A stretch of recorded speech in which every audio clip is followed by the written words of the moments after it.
Hello everybody, and welcome to Andrew Broussard Watercolors. There's been a lot of questions about my palette lately, so I figured I'd do a video where we kind of swatch out, paint out the basic colors that I'm utilizing, and maybe even do a little bit of mixing and talk about what I use them for. So this is my raw sienna.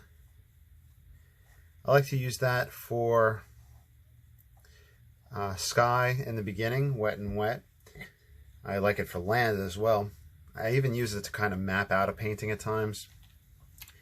I will also mix it with ultramarine blue for gray.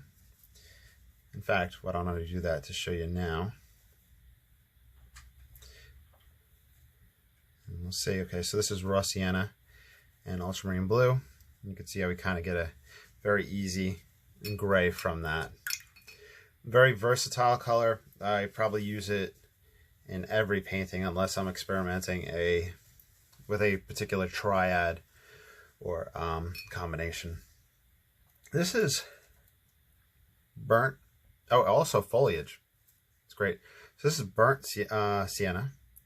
I don't use burnt sienna as much as I used to. I think I've kind of been replacing it with light red oxide and my burnt umber for uses. But a big use for raw sienna, you'll find that on most palettes, people mix it with ultramarine for a dark. And you can get varying degrees of dark with that. In fact, some painters will use those two colors and will warm it up, cool it down. As they go back and forth, they'll cool it down with ultramarine and they'll warm it up with that burnt sienna. Burnt sienna is also good for foliage and ground coverage. Burnt umber. I don't use burnt umber too much by itself, to be honest. However, I have been using it with, once again, ultramarine. And if I use them in a heavy concentration, I'm just playing with the squirrel mop right now, I get a dark as well. So it's very nice, useful paint. James Fletcher Watson, I watched him, well, in books, read in books that he would use that for cloudy, stormy days in the sky. Okay, Alizarin. So Alizarin Crimson, it's not the original Alizarin Crimson. You have to be careful with that. It's a fugitive pigment, meaning that it's not light fast and it'll fade. But the synthetic, the Alizarin Crimson U, will work. So that's what I have. You could mix that with ultramarine. It seems like that's what I'm mixing everything with. But to get a purple. But I don't really use that mixture that often. I don't use alizarin that often. It'll kind of just get popped in once in a while. I need to let it take place more in my paintings. Light red oxide. This is kind of a pretty opaque pigment, so I try not to use it by itself. But once again, I find that I mix it with ultramarine, and I use that for a far distant purple. So if I'm doing an atmospheric perspective and I'm drawing something on the horizon, I'll use that there.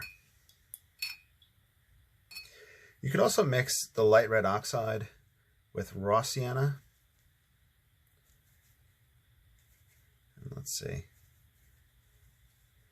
Get a little bit of tone between the two. That's useful for roofs and buildings and things along those lines.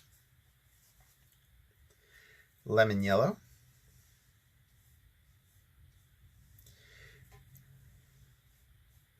Obviously mix that with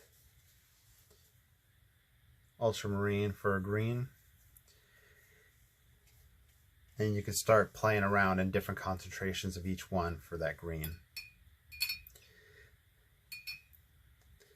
Lemon yellow can also kind of be mellowed out with some raw sienna. So if it's too like vibrant for you, You can kind of mellow it out there. We have 2 more to go. Ultramarine, which I pretty much mixed with everything on the palette. So we got the ultramarine, and last but not least, Payne's Gray. So Payne's Gray is from different companies. It'll have different things. In the previous video, I had talked about my pigment information, how you can look it up. Usually brands will use a black and a blue to mix the Payne's Gray. So you can look and see, and there might be some differences. You could also mix Payne's Gray from 3 colors on the palette. The original was probably like a cadmium, and then a yellow, cadmium red, yellow, maybe ultramarine blue. I don't remember what it was originally from. That guy, I like to do it for water's edges, for my darks. I believe you can mix this with the lemon yellow, yeah. Get that green, so you can get a different green aspect with it. And you can also mix that with alizarin. I don't use it that often, but people will use it for kind of mauve in the sky, if you want to play around with that. So with these simple 1, 2, 3, 4, 5, 6, 7, 8 colors, you can get quite a variety with it. I didn't try to mix an orange. Why don't we go ahead and do that with lemon yellow and alizarin. You have your color theory, lemon yellow. Kind of a little dirty orange, but my water is getting really messy at this point. So that's the basic palette. That's the Ranson palette that I utilize. And it's a really good way to get things started. You can do obviously a lot of landscape stuff with this. It is also applicable to city scenes and seascapes, etc.